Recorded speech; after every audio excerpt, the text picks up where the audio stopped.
everybody, welcome back to Cinemazi. Halo guys, ketemu lagi sama gue Yaya. Gimana nih kabar kalian hari ini? Semoga sehat selalu ya. Selaras dengan film sebelumnya, Squall ini masih mengangkat cerita dongeng si putri tidur Aurora. Film ini rilis pada tahun 2019 dan disutradarai oleh Jalsim Roning. Merupakan lanjutan dari kisah Aurora yang terbebas dari kutukan tidurnya. Tepatnya 5 tahun setelah ia dinobatkan sebagai Ratu Morse. Di usia 21 tahun, Aurora memutuskan menerima lamaran dari Pangeran Philip dan ingin menyatukan cinta dan kerajaan mereka. Namun ternyata banyak rintangan yang serius yang menghalangi pernikahan mereka, termasuk menghilangnya Malefice dari hutan Morse. Kemanakah Malefice menghilang? Langsung aja kita simak ceritanya, let's go!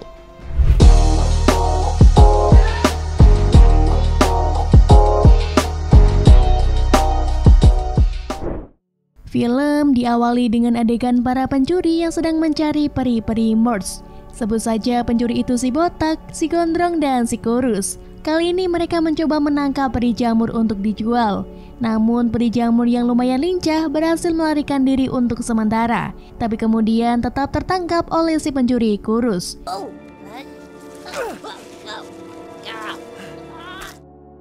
Tanpa disadari, ternyata mereka berada di Taman Bunga Pusara, yaitu tempat pemakaman para peri yang ditumbuhi bunga-bunga ajaib yang menyala-nyala. Namun beberapa saat kemudian, si pencuri botak dikejutkan oleh sosok peri dengan sepasang tanduk runcing yang menjulang di kepalanya. Ia pun terseret oleh kekuatan akar peri tersebut.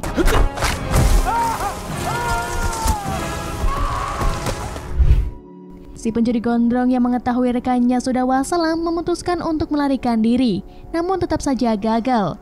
Sihir akar yang kuat dari si peri sudah terlebih dahulu memboyong tubuhnya ke atas.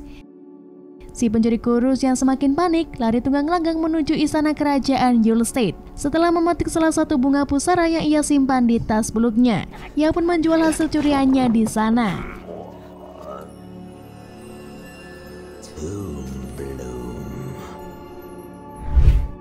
Berpindah ke adegan yang bahagia. Pagi hari yang cerah secara wajah kamu di hutan Morse. Sang Ratu Aurora ternyata dilamar langsung oleh Pangeran Philip dan ingin segera menikah.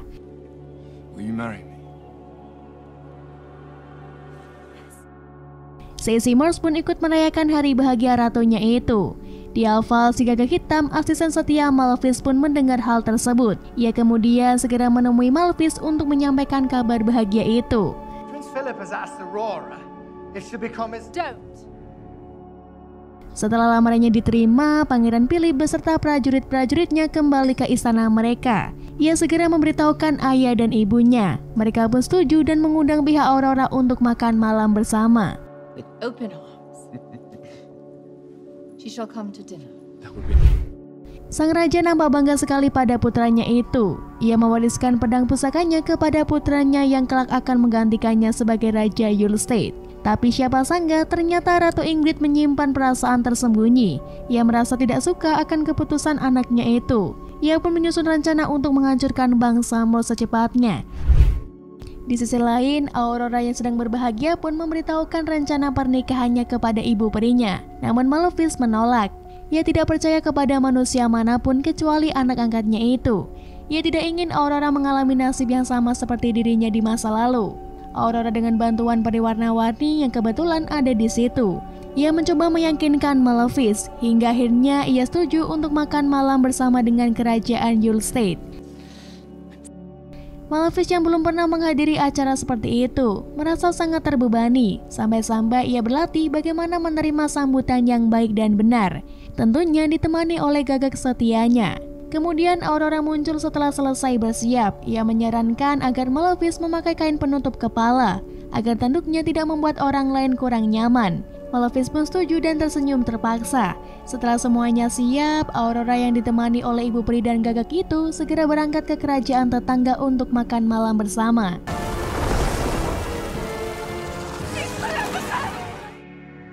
Sepanjang perjalanan menuju kerajaan Yule-Stead, Malefice dipandang sangat mengerikan oleh rakyat di sana. Entah siapa yang menyebar rumor seperti itu. Di sana dia dianggap sebagai seorang peri yang amat jahat yang telah membunuh Raja Stephen dan mengutuk Aurora. Namun ia tak ambil pusing, ia hanya menebarkan senyumannya yang terlihat lebih mengerikan itu. Tak beberapa lama, mereka pun akhirnya sampai di istana Yulstead. Di sana, mereka disambut dengan sangat mewah.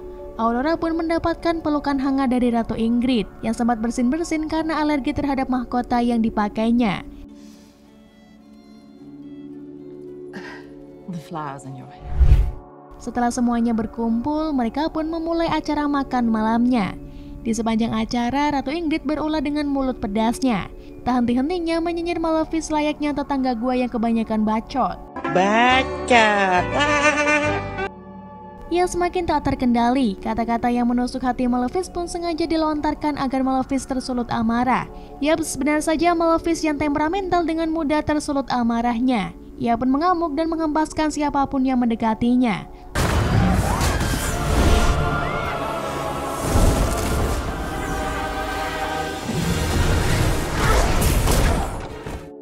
Malefice masuk ke dalam perangkap sang ratu. Sang ratu pun melanjutkan sandiwaranya untuk menjebak Malefice.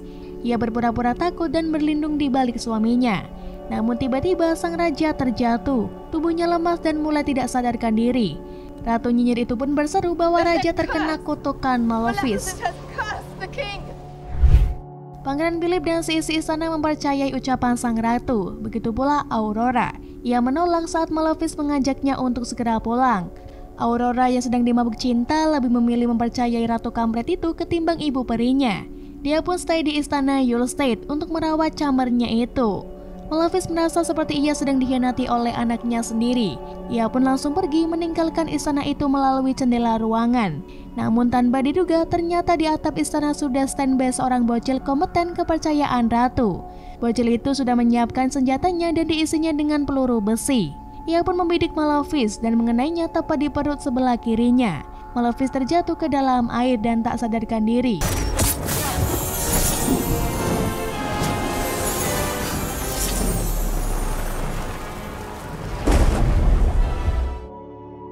Namun di antara sadar dan tidak sadarnya terlihat seorang pria yang mirip dengannya. Pria itu pun menolongnya dan membawanya ke suatu tempat jauh menembus awan.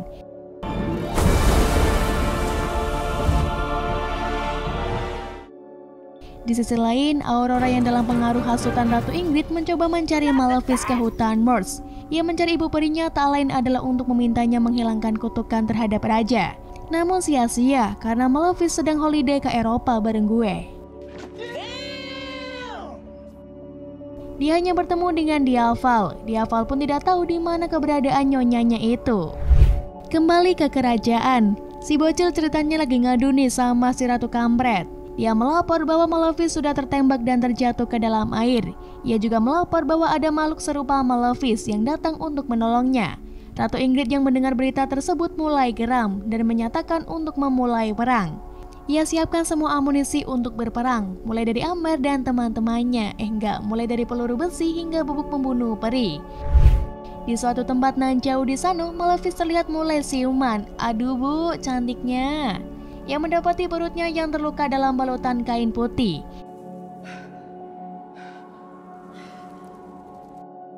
Dilihat sekelilingnya yang tampak sangat asing, seperti sebuah sarang burung namun dalam skala raksasa. Dengan sisa tenaga yang dikumpulkannya, ia pun mulai berjalan dan berkeliling sendirian. Ia menemukan sebuah ruangan seperti aula pertemuan. Di sana terdapat makhluk yang mirip seperti dirinya, sedang rapat membahas hal yang menyangkut dirinya. Do you hear it? Huh?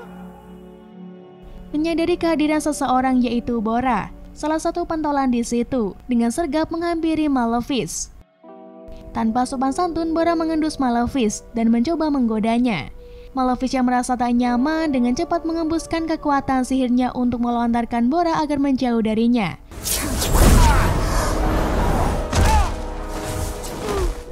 Alhasil suasana aula pun jadi ricuh. Kemudian seorang Drakefey yaitu Connell menghampiri Malefice.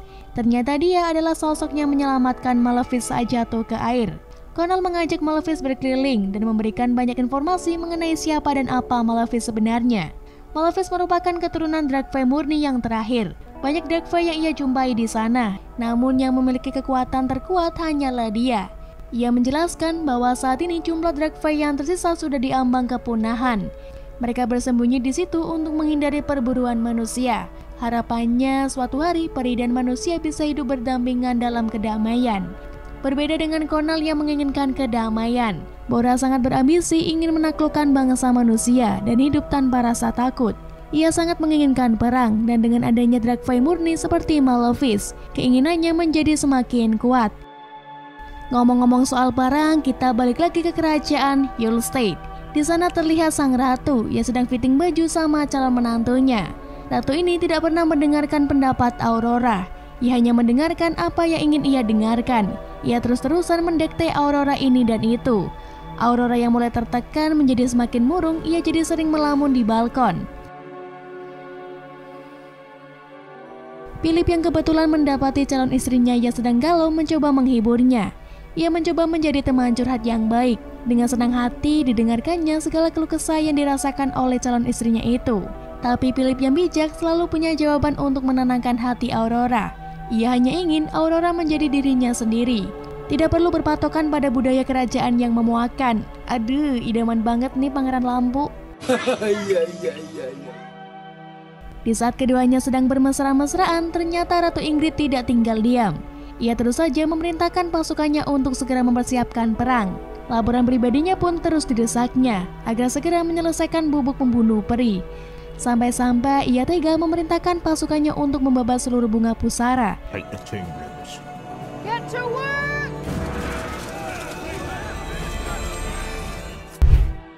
Malefice yang memiliki firasat kuat pun segera turun untuk pergi ke Taman Bunga Pusara dan memastikan apa yang sebenarnya terjadi. Ia ditemani oleh Bora, dan benar saja saat mereka tiba di sana, taman bunga itu sudah habis.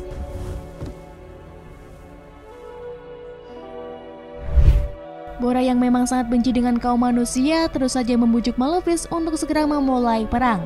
Tanpa mereka sadari, ternyata mereka sudah dibidik oleh puluhan pasukan Ratu Ingrid. Dengan aba-aba komando, pasukan pun menembakkan peluru besinya ke arah mereka berdua.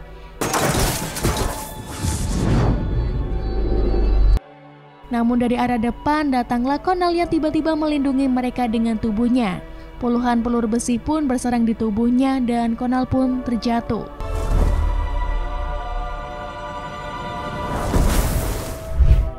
Malefice membuat perisai ranting untuk melindungi mereka. Bora yang marah menghabisi seluruh pasukan dan mereka pun segera membawa Conal pulang untuk disembuhkan.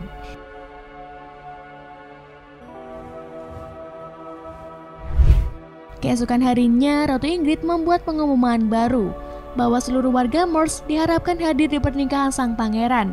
Dan dengan senang hati, seluruh warga Morse pun keluar hutan untuk menghadiri pesta pernikahan ratu mereka. Mereka pun disambut dengan hangat setibanya di wilayah Yule State. Diaval yang dalam wujud manusia tertahan oleh antrian. Penjaga hanya mengizinkan para peri masuk altar, sedangkan semua manusia ditahan di luar gerbang. Di dalam istana, Aurora merasakan ada hal yang janggal. Ia pun melarikan diri menyusuri ruang-ruang istana, dan dia tertuju pada sebuah ruangan yang berisikan koleksi gaun-gaun sang ratu. Ternyata terdapat ruangan rahasia di baliknya. Ia mendapati sebuah laboratorium lengkap dengan sampel dan laborannya. Si laboran yang mengetahui kedatangan orang asing auto panik. Ia pun sempat diperingatkan oleh Aurora atas perbuatannya yang tidak baik. What have you done? Namun tiba-tiba saja Ratu Ingrid datang dan memerintahkan penjaga untuk menangkap Aurora. Tapi bukan Aurora namanya kalau cuma berdiam diri di kamar sambil nangis sesegukan. Ia pun berhasil menipu penjaga dan melarikan diri dari kamarnya.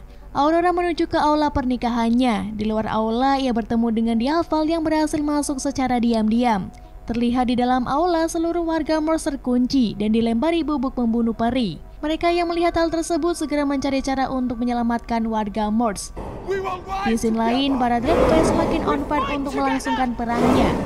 Mereka pun mengarahkan seluruh pasukan untuk menyerang kerajaan Yule State. Mereka pun pecah ketika pasukan Drakfey mendekat dan ditembaki satu persatu menggunakan bubuk pembunuh peri. Menyadari hal tersebut, Bora sebagai komandan menarik pasukannya untuk mundur sejenak. Malefice yang masih menemani Conal di sarang akhirnya ikut menyusul seketika setelah Conal wafat.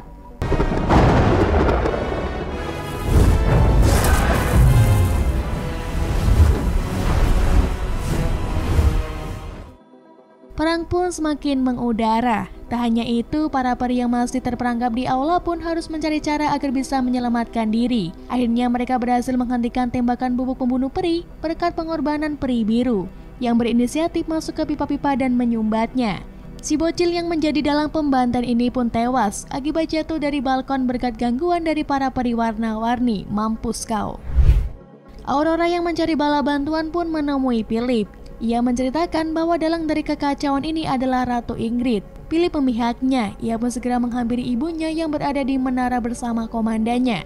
Philip menginginkan perdamaian, namun Ratu Ingrid tetap tak mendengarkan permintaan dari putranya itu. Ia terus saja berambisi ingin memenangkan perang. Pangeran Philip pun terjun bebas dan diikuti oleh sang komandan.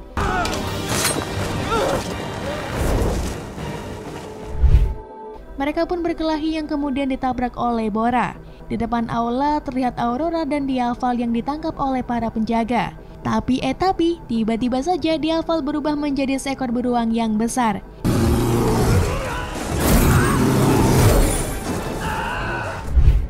Berkat bantuan beruang, akhirnya pintu aula bisa terbuka dan warga Morse bisa diselamatkan. Dan yang ditunggu-tunggu pun datang.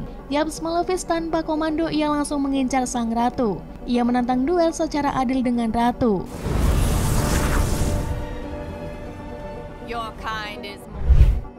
Namun tertahan oleh kehadiran Aurora.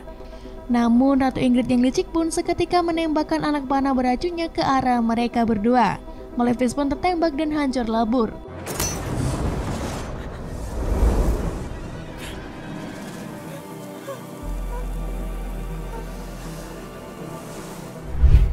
Tanpa merasa bersalah, sang ratu justru menyuruh penjaga menangkap Aurora dan melanjutkan perangnya.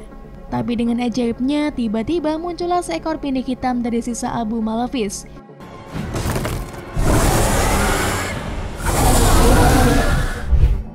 Ratu yang panik justru langsung mendorong Aurora dari menara. Namun tentu saja dapat diselamatkan oleh pinik.